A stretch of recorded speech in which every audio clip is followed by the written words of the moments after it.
Hello, everyone, and welcome to the Sheffield United Way podcast. This is kind of a pilot episode of this podcast because we're going to be trying to talk about off-the-field stuff with Sheffield United and some other footballing bits.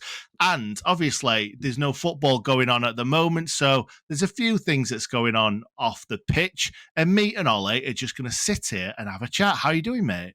Yeah, I'm not too bad. I'm enjoying the sunshine. I think it's been quite a nice weekend. I had a great time yesterday watching FA Cup final as well, which I'm sure we'll touch on at least a little bit since we should have been there. But other than that, yeah, I can't complain too much. What about yourself? Well, you can't be enjoying the sunshine too much because I've dragged you outside by the scruff of your neck and brought you inside and said, Ollie, we're recording. I do apologise about that. I'll be honest with you, mate. It's fine because the only time I haven't been having a great time, my dog had to have her eye removed last week. I have a one-eyed dog now. Eye? Yeah. She had her eye removed. And so we have been alternating between how much time we can actually spend outside whilst trying to keep the dog safe. And so we are on a rota, and it's probably my turn to be inside anyway. Oh, poor dog. Where is the dog then? Are you looking after it? In theory, she'll be all right. She's got a coat on. There's only so much damage she can do. She's over there. she'll be fine. What's the dog's name? Faith, like the George Michael song. Oh, is that why you called her Faith? No, she was called Faith when we picked her up from the charity. They'd already changed her name once. We weren't changing it again. What was it originally? I believe she was called Charlie originally. Then she was abandoned, and so the charity thought, well, she deserves a new name to start a new life, and they went with Faith. That is fantastic. One-eyed Faith. Bless her. You're doing a stellar job, mate. You're doing a stellar job. Well, except for right now when you're not doing a stellar job. She'll be fine. What's the worst that can happen? She loses another eye. Then she'd just be fast. Oh my God. So how's your summer gone up to now then? Yeah, pretty good. To be honest, I was talking about this earlier, and I just think doesn't feel like football's finished. I don't know about you, but like we had the playoff run, and then we had FA Cup final yesterday, Champions League final next week. I don't feel as though I'm properly in summer yet. I think next weekend is when I will say summer actually starts, and I can stop thinking about all things football for a bit. Just chill out. But I bet it's a bit different for you, with Louis. Yeah, a little bit. He's growing up. He's starting to stand up and things like that, hold on to things. So he's going to be walking anytime soon, I'm sure. But obviously the sun's out. It's lovely. It's really nice to get out there and do different things rather than obviously England just being horrible all the time. So no, it's really nice right now. We've gone for a walk in Chatsworth today, which everybody probably wanted to know about. But no, it's going good. Obviously, there's loads of footballing bits that's been happening since we finished. I was thinking though, it seems like none of the players have agreed contracts. And the thing is, with us getting promoted so early, you would have thought that they'd have sorted those things out before everybody's jetted off to different countries. Why have we not? Are we the only team like in the country that isn't doing a retained list? Have we just decided we don't fancy it this time? We're just going to not do a retained list. I've been sat here, and honestly, every day I'm like, oh yeah, we'll get the retained list out. I'll start crying if Billy's leaving. Check Twitter. No, just not us. Not today. Who knows? Maybe we'll just not have a team this time next year. None of them are signing, and they'll all be like free agents on trials first game of the season. Yeah, a trialist. Yeah. No, it's frustrating at the moment because we kind of want to get. I want to forget about last season. I don't want to forget about it, but I want to move on to next season, and it just feels like we can't yet. But we've had other things. We'll talk about the retain list in a bit, but we've had other things to feast our eyes on. Lots and lots of playoff football. We've obviously just watched the FA Cup match yesterday as we're recording this on the Sunday. Do we want to talk about playoffs and how much have you watched of the three different playoffs? Not as much as I actually thought I was going to. Or It was four. my intention. Yeah, it was my intention to watch most of it. But in the end, I think I ended up watching the Championship and the second half of League Two, and that's it. And so, not as much as I mean, I were never watching League One. Like that weren't happening. I decided I set my soul out early that I just weren't watching that. I didn't watch what had happened before, and I'm not watching that because it just wasn't worth it for my own well-being. So skipping that one. But I thought the Championship were a pretty good game. I thought as I expected it to be terrible, and it was actually all right. That feels like progress. Yeah, definitely. Agreed. Agreed. It was. I think everything has been quite exciting. All the leagues have been exciting, from non-league all the way up to the championship. Because obviously we went to penalties in Yeah. the championship one, and to penalties in the League Two one. Yeah, Yep. yeah. League Two one went to penalties as Penalties in the well. National League. Penalty. Yes, of course. I didn't watch that one actually. I watched weirdly. I watched both semi-finals of the National League playoffs, but We I were didn't playing. watch the final. I think I were out. We were playing at Wembley, at Bramall Lane. I watched the first bit of it. Yeah. That's it. The first bit of it. And then, yeah, that's what it was. Shall we talk about that now? Let's talk about that now, Yes, because that let's was an talk about amazing that thing now. that happened. We both played football at Bramall Lane thanks to DSM Roofing. Dean is an absolute legend of a man. Obviously invited me to the player dinner where I got all the photos and spoke to all the people, all the great footballers, and then obviously took us to play football at Bramall Lane, which was fantastic. What did you make of the day?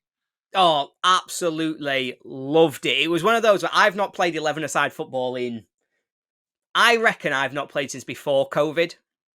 Like, I don't play it because I'm not going to pretend I'm brilliant at it, but I don't like heading the ball, and I'm not the fittest I've ever been in my life. And so I was Can I like, can I just be honest, right?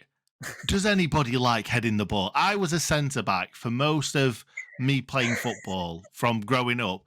I hated heading the ball. There's a lad that used to play next to me when I played for Westfield with my mates, Meeksy, who's a big blade as well. He hated heading the ball. When we played at centre back next to each other, it were like, wait for the ball to come down and control it rather than wanting to head it. We only headed it when we had to. Like, it's just not a fun thing to do, is it? no, it's not. It's horrible. I have got a friend who seems to take massive joy, but I love him. He's great, Mego, fantastic guy.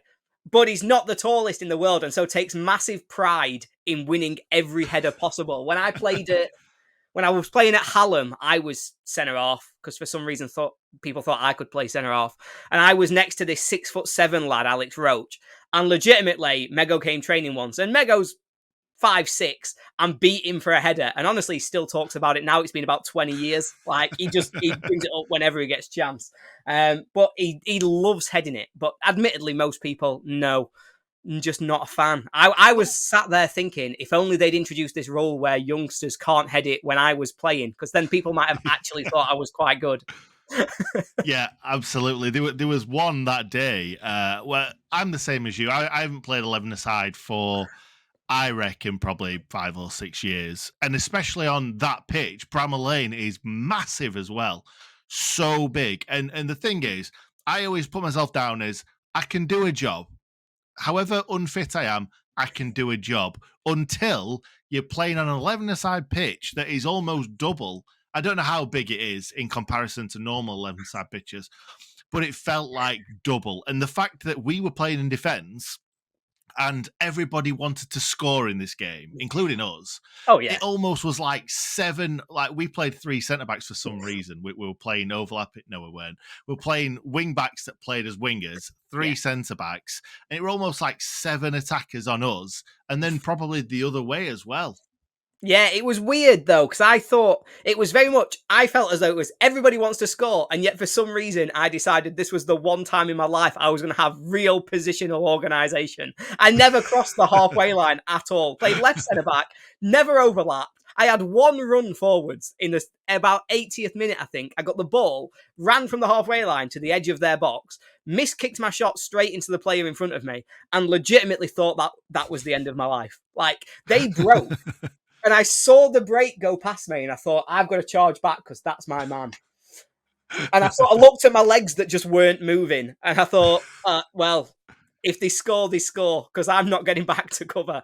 And then the next time the ball went out, it was proper hands on knees. If anybody saw Rodri in the cup final, it was like that, like hands on knees, Yeah. panting, just dreaming for like, ref, I need 5.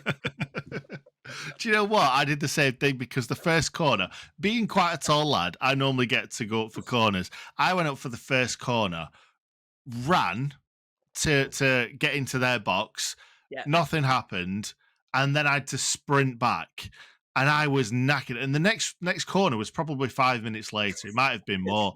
And it was either you or someone else It's said, "Are me. you going up for corner?" I'm like, no. I can't remember if I told you the reason You why I did. didn't want to go up for the corner. You did. Did I I tell turned you? to you and I was like, Nick, it's a corner. You're not going up. And you just went, I can't make it all. If it had been somebody else that weren't you, I'd have probably made an excuse. But I'm like, I just can't get there and I'm not get going to do it. back. Yeah, No, you'd no. legitimately you had that look in your eyes as well of sheer panic that I was going to go get yourself up there. You're like, I can't do it. And do you know what? That corner, the ball went right across the face of You'd goal have as scored. well. And I'm sure I would have been on the end of that. Cop end, you'd have been heading that in 6-yard box. And you I bottled it know. because you couldn't be bothered to make a run. Scandal. Couldn't be bothered. I wanted to play the rest of the game. That would have been it. That would have been you done. You'd have run up, headed that Yeah. in, sub, got off home, Yeah. Shirt feet up off. watching Eurovision. Oh god, yeah. I remember you at the end of the game, like, so lads, who's watching Eurovision then? I'm like, what are you Legitimately, doing? I've brought you here. Why are you talking about Eurovision? that was the longest penalty shootout. So we made sure that every player got the chance to take a penalty. And you took a fairly good penalty, smashed it in, shared it on Twitter. I took a penalty that I miskicked and bobbled under the keeper. So I did score at the Cop end, but there was a little bit less pride in the way it went in. But as soon I took my penalty about fifth. And so I then turned around and everybody was like, oh, yeah, well, probably be another 20 minutes taking pens. And I was like, but Eurovision starts at 8. Like, I ain't got 20 minutes. I'm not missing Portugal. What are you talking about? It's going to be a banger. And so, like, by the end, my mum and dad were waiting in the car park, and I was like, yeah, we're going to go. Sorry, I would stay and chat, mum. I know you've been on holiday for 2 weeks, but, it's time. I need to be there in time for kickoff. Oh god, no! It was great. It was great. I think the only reason why I got footage of my penalty was because the guy, I can't remember who took it. He sent it me on Twitter afterwards. Yeah. He said, "This is going on YouTube, this and Twitter." That's what he said just before I took it, and I'm sure he just wanted me to miss. The reason why he took the video was so that I could miss and that he could take the piss out of me. Yeah, he would have massively enjoyed that. And Tom, if Tom had saved it, you would never have heard the end. Because Tom was pretty good in net, to be fair. He saved some beauty of a penalty, but if you'd have missed yours, that'd have been, he would have milked that forever. Absolutely. By the way, that's Tom. Is it Fort or Forte? I would go Fort, but I don't actually know. And I should, because my sister went to school with him in the same year, and she used to talk about him, and I can't remember for love nor money whether it was Fort or Right, you'll have to Forte. let us know in the comments. Jonathan Forte's brother, Jonathan Fort, whatever you want to call him. I always said Forte when he played for us the first time, but then since a lot of people call him Fort these days, I think I call him Fort these days. But yeah, Tom Fort went in the goal, and he was really good. I think he got lobbed in the first half, actually. His first half performance, but you've got to remember, it was sunny like this, and he was right in the eye line for it. So he did get done for 2 or 3 first half, but I think it was very much sun in his eyes, doing a lot of the carrying of that. Yeah, definitely. Agreed. One thing that I will say about that, we had a little look. I don't know if it was me and you or me and Luke. I think it was me and you. I had a look in like where all the baths were and the back of the changing rooms. And it just didn't seem up to Premier League standard, did it? Especially not the away. The home one. The home one wasn't great. It wasn't fantastic, but the away one is just being left to rot. Like, the away one still looks like that Warnock video where he's like, coming in, what are you doing? Like, that is exactly the same. Whereas at least we've upgraded most of it with our motivational posters.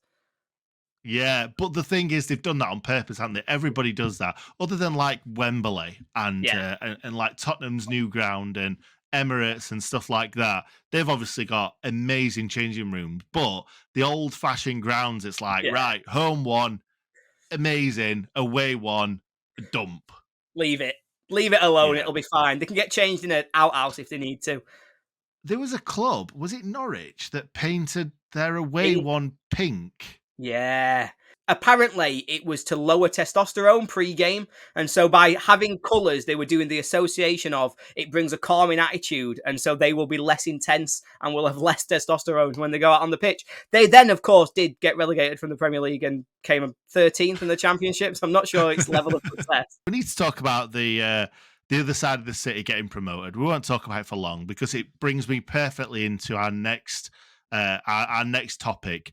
So I think that Barnsley got done over a little bit by the officials. Definitely should have had a penalty in the final. And then about a minute later, it was a dubious red. Yeah, I thought, I have to admit, so I said earlier I didn't watch it. I've obviously caught highlights, I've seen things on Twitter, etc., because that's just the way of modern life. I thought the red card 50-50. I think if the ref gives it, fair enough. I understand why he's giving it, and I can sort of see a justification for it. The penalty, I cannot understand why that don't get overturned. But it just seems as though at the minute, VAR, particularly in playoff finals, is weird. I don't know if you remember last season's Forest against Huddersfield, where Huddersfield had two nailed-on penalties that were very similar to Barnsley's, that they just didn't get involved and give. It's almost as if they've not got the confidence to step up for a playoff final because they don't know if it's their place. And I have to admit, I felt a bit for Barnsley. I did think they got done. But then also, to an extent, they missed that absolute sitter and all, didn't they? Luke O'Connell, I think it were. So, they have a little bit of themselves to blame as well. Yeah, it did definitely feel like everything were geared up to make the pigs go through. But let's move on to talking about the banter between both clubs, Sheffield United and Sheffield Wednesday, and the banter between RHIAN Brewster and Barry Bannan. Because I say banter, it's terrible banter from both players. I'm not saying that Brewster's was good because I like that chant when it's. I think Arsenal started doing it to Tottenham, and that's funny because that is original.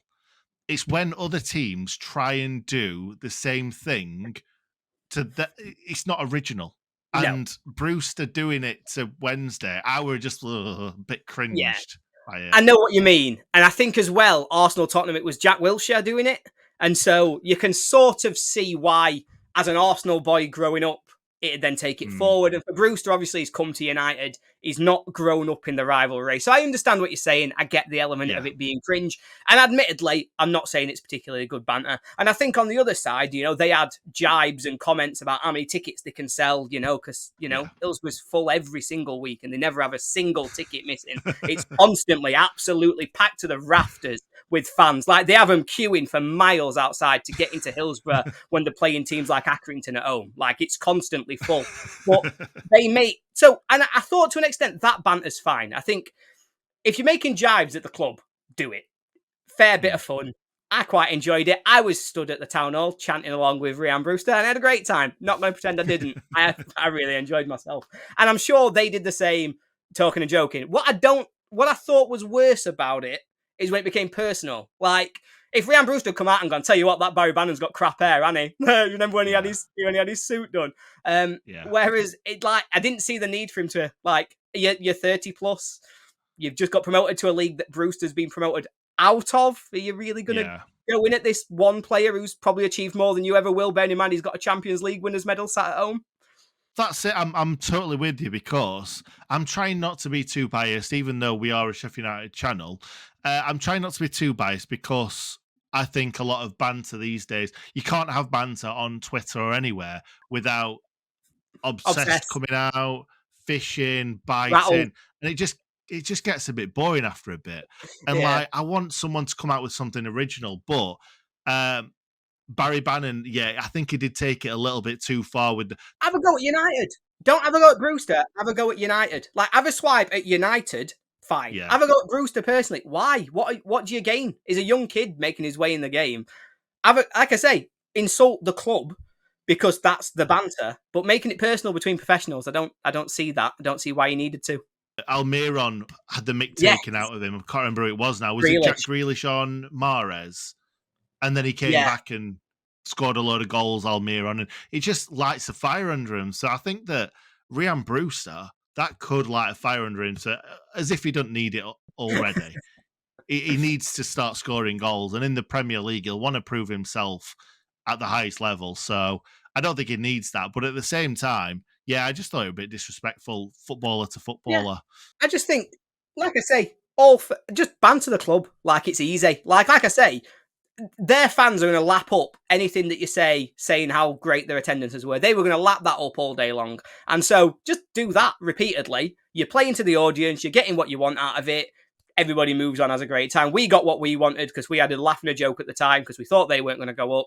It was Yeah. basically just you're playing to the audience in front of you, but I just don't see the need Yeah. to then go the step further in that. But then again, No. maybe I'm wrong. I've been wrong And before. Not very often, but once or twice. and also the fact that he used a word that kids use, honking. I don't think that's a word that a 30-odd-year-old bloke should be using. I No. think does it mean smelly? Like I mean, like I bad. genuinely can't understand why you would go for honking if you're gonna even if you're trying to do banter. Is honking really where you're going for? I understand you're probably now having a look at some kind of like what do the youth say when they mean honking? We'll Yeah, see. yeah, absolutely. Urban Dictionary. Here we go. Honking. Uh, right. No, that's not what it means. Something that smells very bad to the point you're struggling to breathe it in. Yeah. So he's saying he's bad. He's saying he's bad at football. That's it, isn't it? Really. But the fact that you're a 30-year-old man calling someone honking, I think that's like a 16-year-old boy that would be taking the mick out of his mate. And again, similarly, I think probably if Bannon was 10 years younger, you'd probably go, actually, Yeah. I get it. You're a young kid. You're making your way in the game.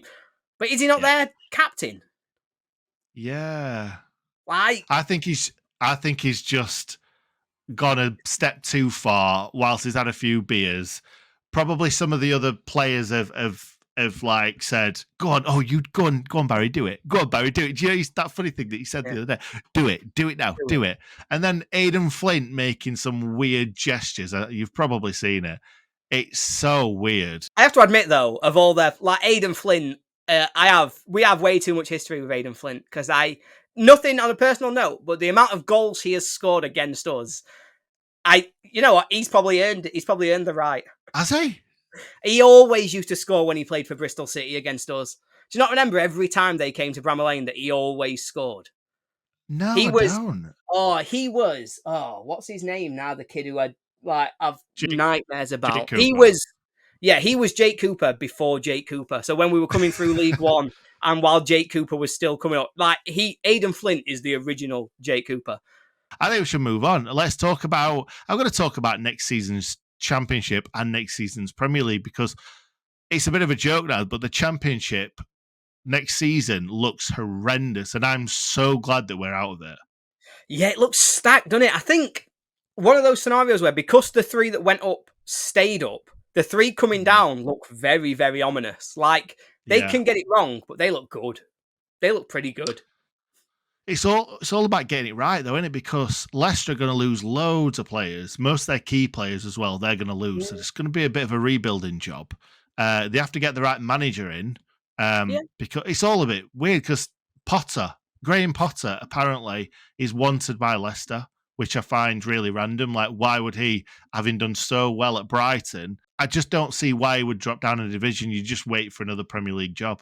I think Potter's surely got his eyes a little bit higher. There are jobs in the Premier League, like oh God, I set myself up for saying a name there that I'm not sure Yeah. I've got in me. If Lopetegui leaves Wolves, then I think, for example, there's an opportunity for Potter stepping in at that kind of level. Like there are Premier League clubs and Premier League jobs he will get. Like you look at, I know there's rumours that if Moyes loses the final, then West Ham suddenly are looking for a manager, and he's already been established in London. Is that an option for him to just go and say, right, let's go on at West Ham? Like, there are opportunities, I think, and I think it'd be silly to go to Leicester myself. I think Leicester will probably end up with, I don't know why they wouldn't be looking at upwardly mobile managers, like, for example, Schumacher at Plymouth. Surely for Leicester, it would be better to get an up-and-coming manager who can help you build a culture in a club again, because they're in a complete rebuild. Don't give it somebody who either will work for 12 months and you'll sack him in the Premier League. Give it somebody who you want to properly get behind for a long term, who's a realistic option. That's what I'd do. But then again, there's a reason I don't run football clubs.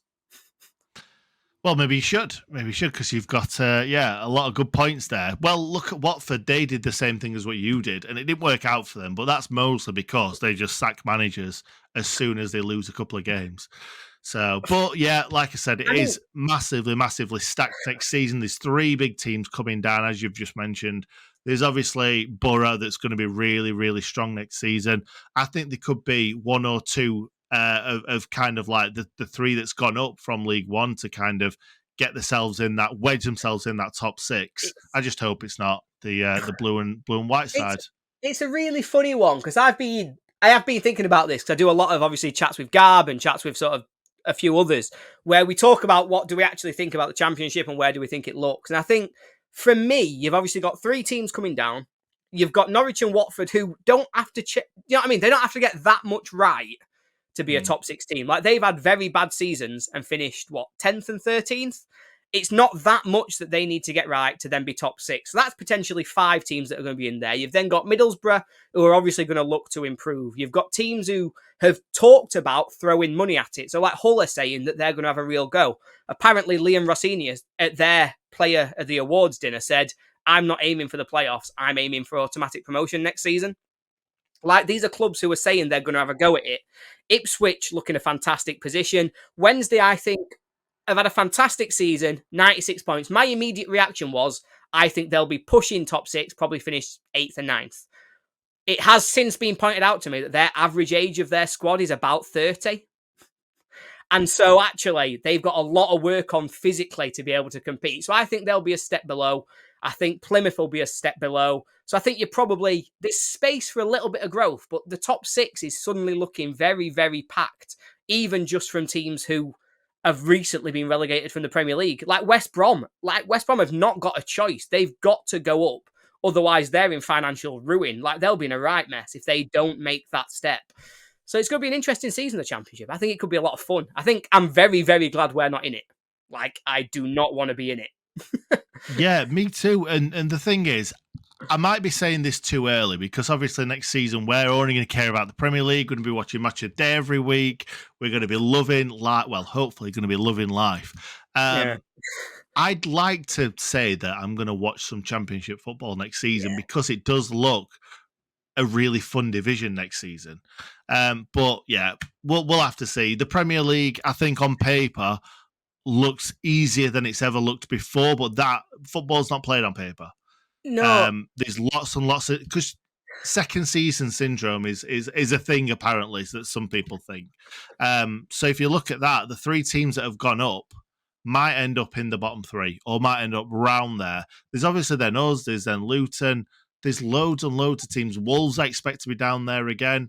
There's loads of teams in and around there. I think I pointed out like 7 or 8 teams that could go down, and there might even be an odd one up there that we don't expect, like Chelsea or someone like that. Yeah, I mean, if they keep Frank Lampard, I think it probably would be Chelsea. But they have announced Pochettino, so they might just about keep themselves safe. 14th, 16th, something like that. We talked about watching the Championship, though. And, I would love to watch a lot of Championship football next year, but it is just going to be Leeds on Sky every week. And so, there's only so much Leeds I'm going to be able to watch. Like, I might watch 5. And then when they get to like 30 Leeds games in a row that have been on Friday night, I might get a little bit bored. So we'll see how that goes. But Premier League's funny. So I think I don't think Bournemouth are that good. Don't think they were that good this season. I think they've had some fantastic results, but they're a team that I've got my eye on to say they're a team we need to target to finish above to stay up. Yeah. Wolves are going to lose a lot of key players and some of them on free. So I think Ruben Neves is leaving on a free, is he? I think there's some others that are going. There's talks that Lopetegui is going to leave. There's talks that they've got financial fair play problems. So they're a team who could be in trouble. You'd want to think that you can stay above Luton. Like they're a target that you have to say, look, we were 10 points better than them this season. So we've got to still be better than them next season. Fulham could drop. I'm telling you, Luton will finish in the top half of the Premier League next season. Telling you right now, I think they're going to be a bit of a Stoke City under Pulis where lots of big balls coming into the box. I think that there's a lot of teams that are going to bottle it against Luton. And I think that Luton, I think they'll win a lot of games at home. I'll charity bet you on that, Nick, if you want to really double down on it, because Um, them finishing all the right, top let's half, I just don't see it. I'll give you to 13th. I'll class down to 13th. I'll class as a top half 14th, finish for you. 1 to 14. I'll take 1 to 14 on as a bet. That's I six. think they'll finish. That's seventh bottom. They will finish below 14th next season. I will take that bet. We both went right-handed then. That would have been weird in real time. There we Sorry. go. That's better. Anyway, let's move on. Shall we play the game now or in a bit? I mean, you've bigged up the game. Let's play the game. I'm I don't know really what the game excited is. for the game. I'm really excited. So, what year were you born, Ollie? 1994. What year did you start watching Sheffield United properly, would you say? Properly. The first that I can remember, I would say Hmm. 0203 is the one that I have proper memories of. So the triple assault season. Yes. I was about Okay. 7. What Maybe is 8. your knowledge like from 1925 From when we 1925. won the FA Cup for the last time? I would say it's as good as my knowledge can possibly be for a year that's 70 years before I was born and that doesn't have any footage or coverage on anything. Well, I've ever this is seen. the reason why I've come up with this game, because I've not just thought it out of thin air. This is something similar to what Mark Howard does on his podcast, where it is goalie or no goalie. Ah, nice. And nice. However, you'll see what I'm doing when it'll all become apparent. So I'll say 2 names for the first one, 2 names for the second one. You've got to guess which player played for Sheffield United in that 1925 FA Cup. Both names, they're linked. So you'll see in a second. So first one, Harry Johnson or Larry Thompson? Harry Johnson. Well done. Very well done. Because I think I was he's confident. You were right. That was an easy one. Yeah, because he's the top goal scorer of all time. Yes. He's the player that I had to get. There was no excuse for not getting that. No, exactly. Anyway, let's move on to number 2. You are 1 for 1. Number 2. So, which one of these 2 players played in the 1925 FA Cup winning side? John Heck or Tommy Boyle? So, do you get the link there? Nope. What is the link? One, John Heck, John Fleck, Tommy Boyle. Tommy Doyle. Yeah, I get it now. Yeah, they're nice. One of these is correct. Tommy Boyle. Tommy Boyle, is that your final answer? Yes. 2 for 2. Go on, lad. Go on, lad. When I saw that Tommy Boyle, I'm like, that is too good to be true. Yeah, you had to go for that. Right. I hope you're not going to get these all right, because then I will be really embarrassed, because I've obviously made up some terrible names. So, next. The next 2. Jimmy West or Charles Sutcliffe? I know the link. You know the link. The thing is, I had to pick some of these players and they needed links somewhere. So, yeah, Jimmy West or Charles Sutcliffe. You see, that's an awkward one because I'm going to walk you through some thought process. So, my immediate reaction is that West is the correct answer, right? That's who I think played for United. But there's a doubt. And the doubt is because if it was West, you could have picked somebody called North, East, or South. Why would your immediate thought have been, I'm going to do serial killers for this one? I'm going to get him. And so that makes me think that Sutcliffe, there is no other connection for Sutcliffe. You're not going to go, Sutcliffe, oh, what could that be? There's one option. And that makes me think that the thought process would be that it has to be Sutcliffe to then match to the other serial killer. Very good. But East... I'm going for West. You're going for... What? I'm doing all of that thought process. I've got all my doubt, everything else, but I think West is the right answer. I'm going for Jimmy West.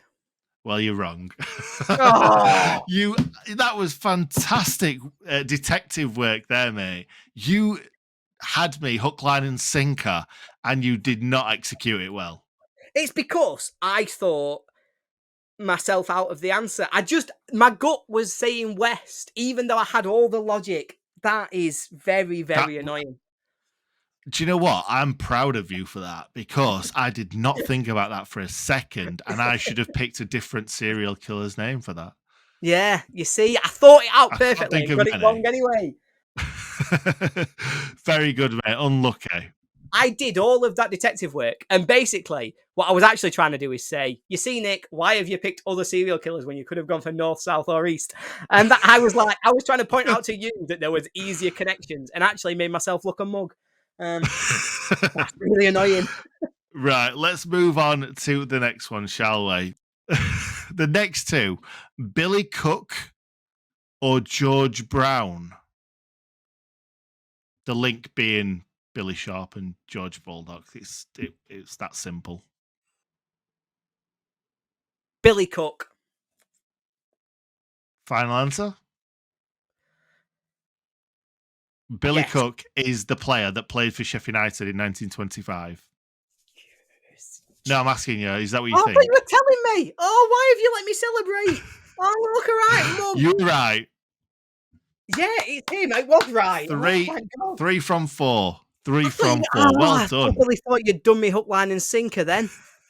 I thought you were going to say no after I'd celebrated. That was traumatic. Right, okay.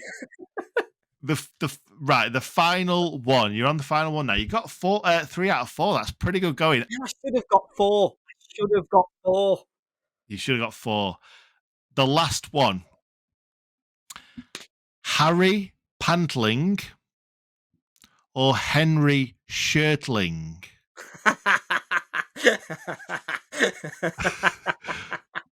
What's the link? I think it's pants and shirt. Okay, so which one are you going to go for, mate? Harry Pantling or Henry Shirtling?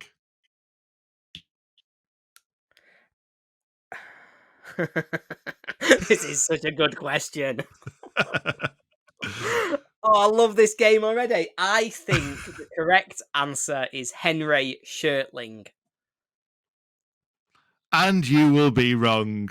Oh. Yes! It's Harry Pantling. Oh. But that's 3 out of 5. 3 out Unlucky, of 5. mate. I'll take 3 out of 5. Should have been That 4. was really, Should have really been good. 4 out of 5. Oh, well, that was the quiz. I was going to do another quiz, but I thought it'll be the longest podcast in the world. But I'll do more of that in future. Yeah. Other team that nobody kind of knows. I think more people in the comments will know about that FA Cup winning side because it was the last time we won a major trophy. But I'll try and think of some other things like that. I think that was quite a funny one. And I'm glad you didn't get them all right. And I'm glad you didn't get them all wrong. Yeah, me too. I'm glad that I think I've displayed an adequate level of Sheffield United fandom for an event that was 70 years before I was born. I'm also worried Agreed. that if we do those type of quizzes, though, and this is where it's difficult, is like if I'm going to have to be against Hal at some point for these quizzes, he will know all of those answers.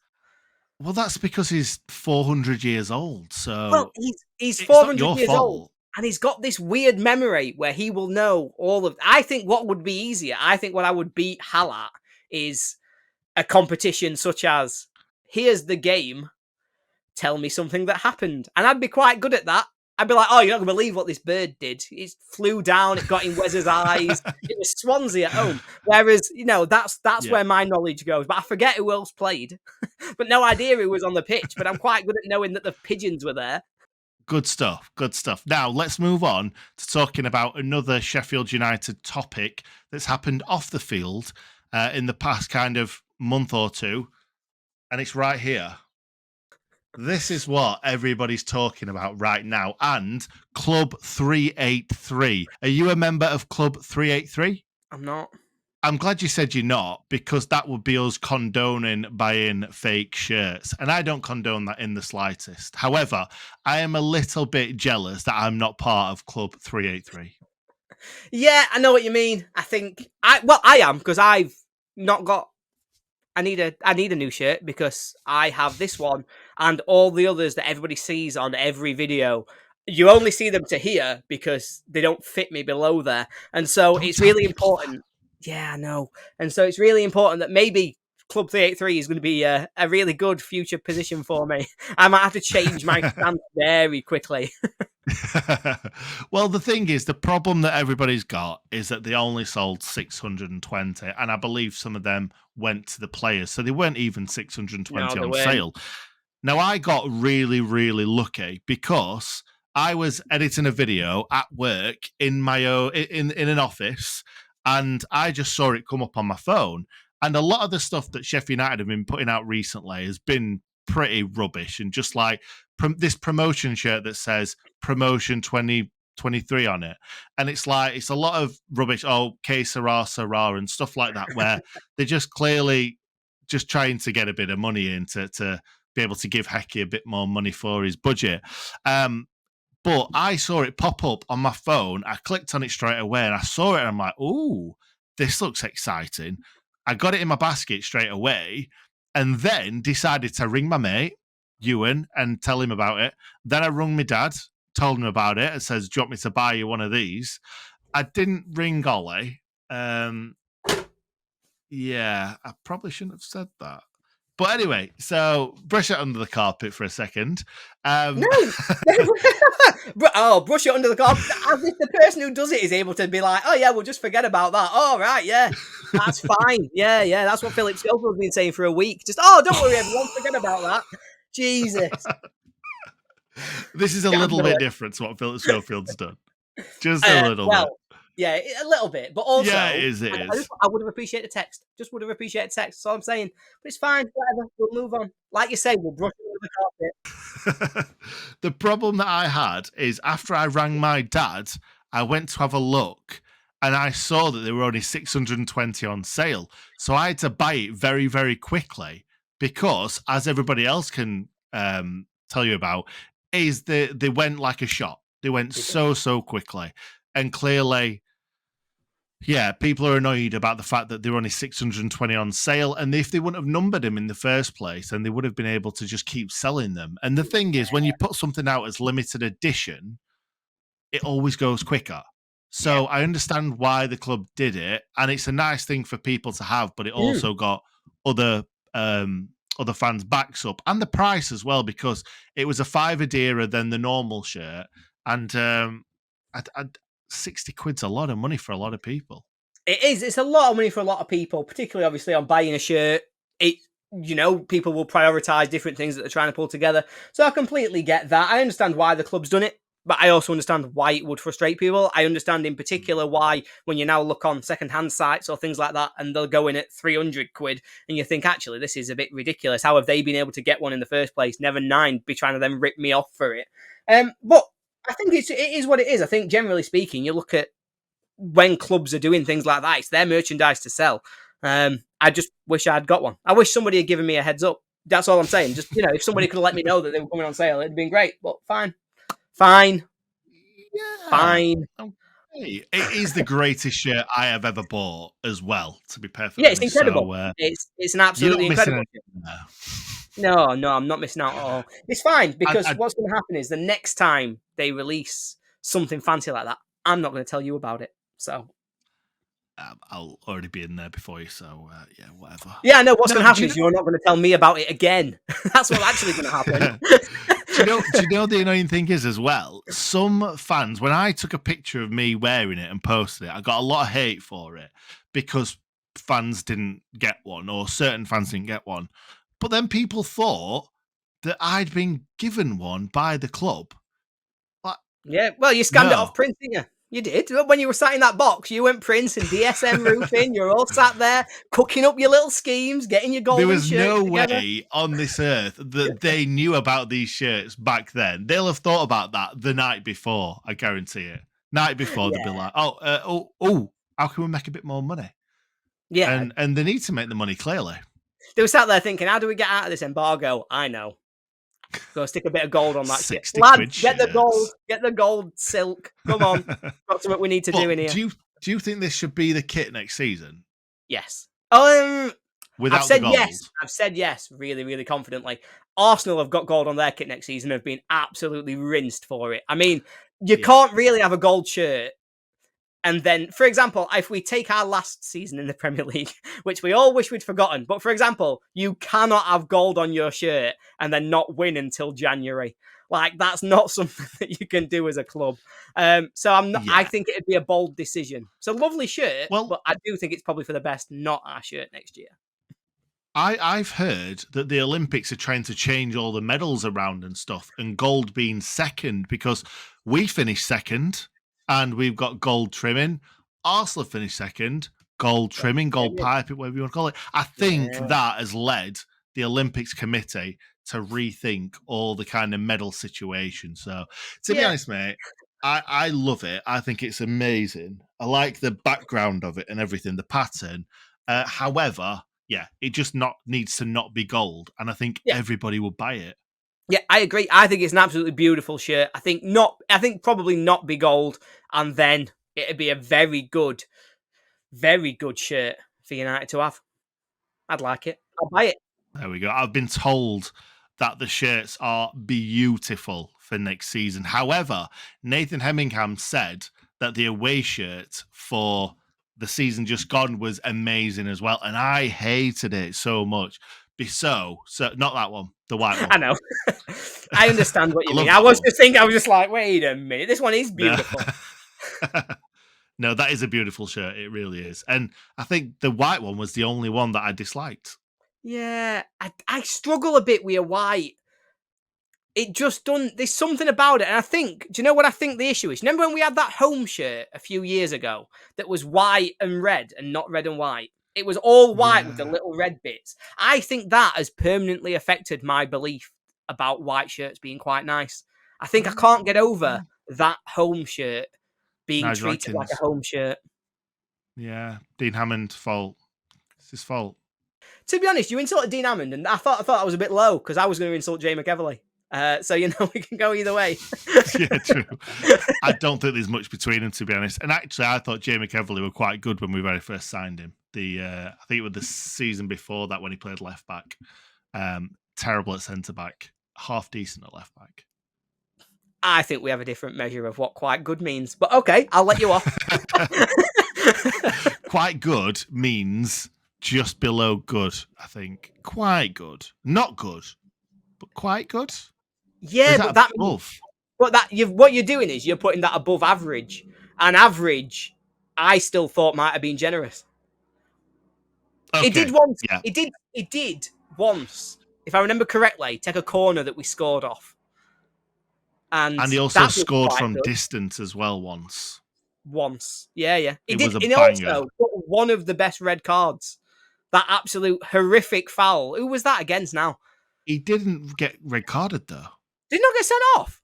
No, Coventry. He absolutely poleaxed the player. Yeah, and he also, and he almost, he did a basketball tip-off in his own box away. I don't know who we played, but he did a lovely basketball tip-off and gave away a penalty. Yeah, he did. So it was more downs than ups. It was more downs than ups. And Why are we talking about Jay McEverley? Because we brought up that white and red shirt.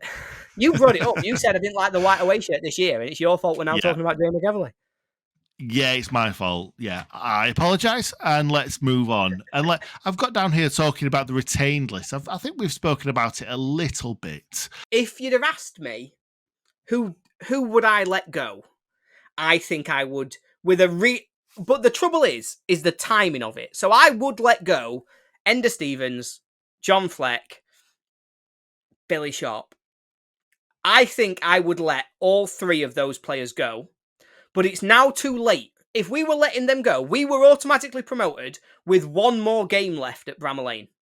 And so if we were going to let go three players who I would say John Fleck and Enda Stevens are modern day Sheffield United legends. They have done so much for the club, have been with us through so much of a journey. John Fleck has had a fantastic time at United from League One. Enda Stevens obviously joined in the Championship, but I thought that first season in the Premier League, up until lockdown, had been our best player that season. They are players who contributed so much to what Sheffield United was at its absolute best of my lifetime. And they deserved a huge send-off in front of the Bramall Lane crowd.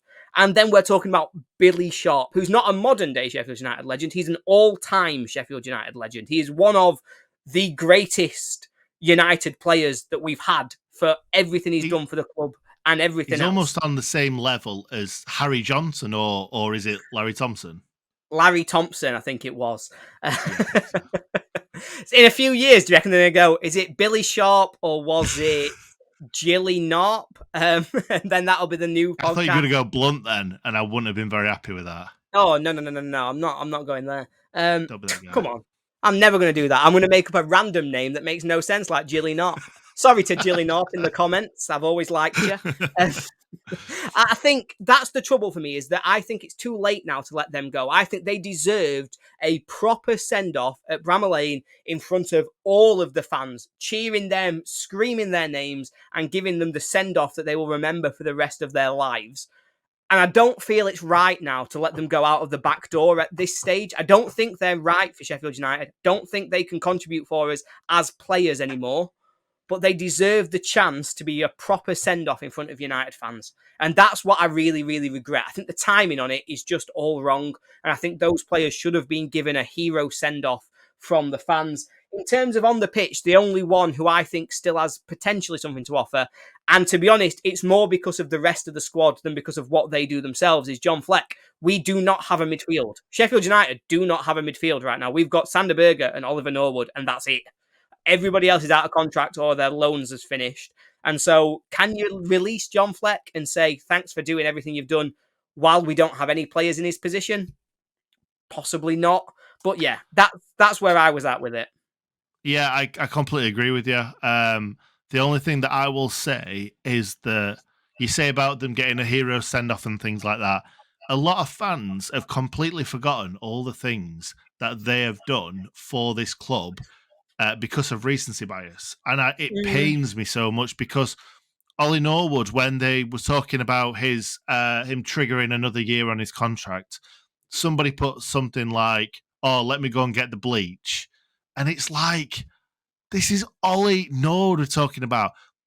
However much you think he's not right for the team right now, just don't be disrespectful to these players that have done so much for the club. Yeah. Norwood, Billy Sharp, John Fleck, like you said, Enda Stevens, even Jack O'Connell. Now, Jack O'Connell hasn't played football for 3 years, but he's barely ever put a foot wrong for the Blades. Jack O'Connell, I don't know if he was actually registered in the end, and so maybe this was completely impossible.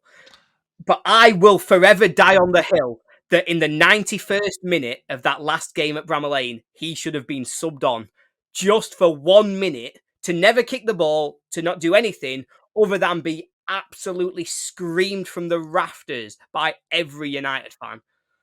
That should have happened. I would like to know whose number was used instead of his, and if they'd even played a minute, because I guarantee that there's to be fair, towards the end of the season, I think we were playing a few different players and stuff like that, but you've got a lot of players. Koulibaly played 1 minute in the Championship. I don't know if he played the last game of the season. Don't know if he came on as a sub. But until like kind of 3 or 4 games before the end of the season, he played 1 minute coming on as a sub in a nothing game. He'd obviously played a couple of cup games and stuff like that, but he put nothing towards that promotion campaign. There are a load of other players that put nothing towards the promotion campaign. Will Asula, for instance. There's a few players in there that had no impact on promotion that Jack O'Connell could have had that shirt. But at the same time, it's easy saying this now we've been promoted. Yeah, of course. And I could not have said this before we were promoted because it would have been ridiculous and quite frankly, but having said that, I'm fairly confident that in January we let a player go in Reda Kadra that we never replaced, and therefore that's a space in the squad sheet. That could have been Will Asula coming back from loan and taking that. And the thing is, if you saw McBurney, Sharp and Jebison all get injured towards the end of the season, Will Asula started. we needed him. We would have needed him to start, and I think the only reason why we hold Jack O'Connell up on this pedestal is because we didn't see a decline from him. I mean, Ollie Norwood's record, I think, is still in his last. I think it's in his last 5 seasons in the Championship. He's been promoted 4 times. Yeah, And that's 2 out of 3 with United. Then a season finishing 9th in the Premier League. Like, Ollie Norwood is a United legend and he deserves his place there. And let's not forget, until the most recent international break, which I think was March, he was on track to be our player of the year. He was yeah, just constantly being one of the best players on the pitch. If you followed, I think it's Fotmov or Who Scored, he was always getting 8s out of 10. He was in their team of the week every single week from about yeah, September till March. It's just that yeah, after March, he lost his place to Tommy Doyle and he'd lost a step as if he'd lost fitness. But yeah, he had a fantastic year last year, and I have got no complaints at all with him being in our squad for next season because he's earned that right and he hasn't dropped that much. I think Fleck dropped more. I think he dropped a lot with the back injury he got in the Premier League. yeah, yeah. And Ender Stevens, I don't know what happened, but whatever he did during lockdown took him from being a very good Premier League left back, arguably a top One half of the Premier League best. left Yeah, back.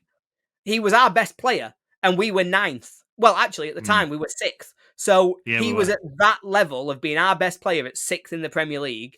Whatever he did during lockdown, I have no idea, but it ruined him. Can I just slightly go off topic here?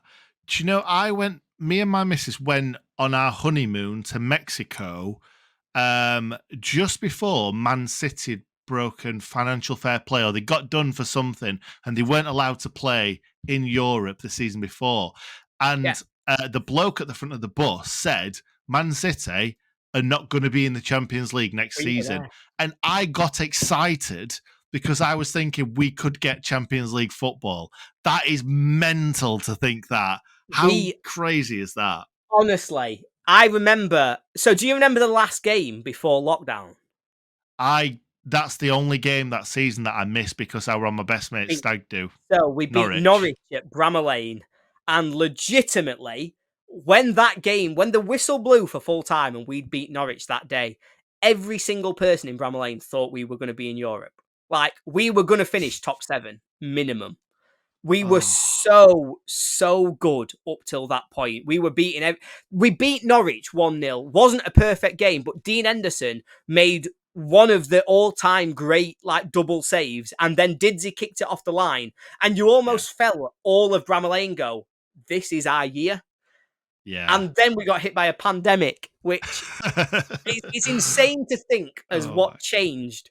Because Yeah. honestly, I went to that game against Norwich and I was like, oh my God, we might even get top 4. We're definitely nailed on top 6. We're one of the best Yeah. teams in the country. The next time I went to Bramall Lane, it was, oh, we might not finish 20th. Let's hope we can beat Burnley.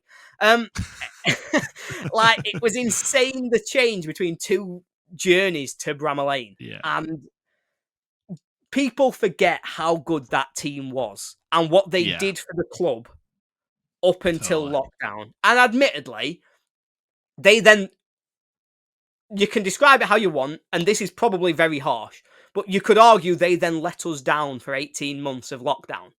Because to the point Yes. we got relegated from the Premier League, Yeah. that was an abysmal standard. And I Yeah. understand why people let that cloud their judgment, but I don't think Mm. you can ever forget what those players did for this club and how far they took us. And the fact that my dad's 68 and they are arguably taking us as far as he's ever seen and as Mm. excited as he's ever been about us getting into Europe, the chance we had because of these players, they deserve to be Yeah. recognised as absolute legends for United. Absolute, every one of them, from 1 to 11 that played that first season in the Yeah. Premier League. And, just going to throw it out there, 1 to 11 that played in League One and got 100 points. 100 Yeah. points is insane. Before we go, I want to bring it up a little bit because we went a bit down there. Down. Next season, what away games are you looking forward to going to? Ooh, Everton. Everton? Last time to Goodison. because obviously they knock it down the season after and they move to their Yeah. new one. So Everton for the last one will be awesome. And obviously the last time to Everton was incredible. Mousse, Yeah. what a day. Lundstrom, that ball. Lunge. Oh my God, that pass. So yeah, Yeah. Everton is the first one that comes to mind that I'm like, yes, I will not miss is Everton. 100%. What about you? I've been to pretty much all the ones in the north, and obviously Forest as well. So there's going to be a lot down south that I want to go to, like Brighton, for instance. Never been to Brighton. I'm trying to think of other off the top of my head now, but there's Bournemouth. there's a lot from down south that I've not been to. Yeah, it's a difficult one. I think as well, obviously you talk about which grounds you want to go to and which ones are the big ones, but I think as well it's the timing.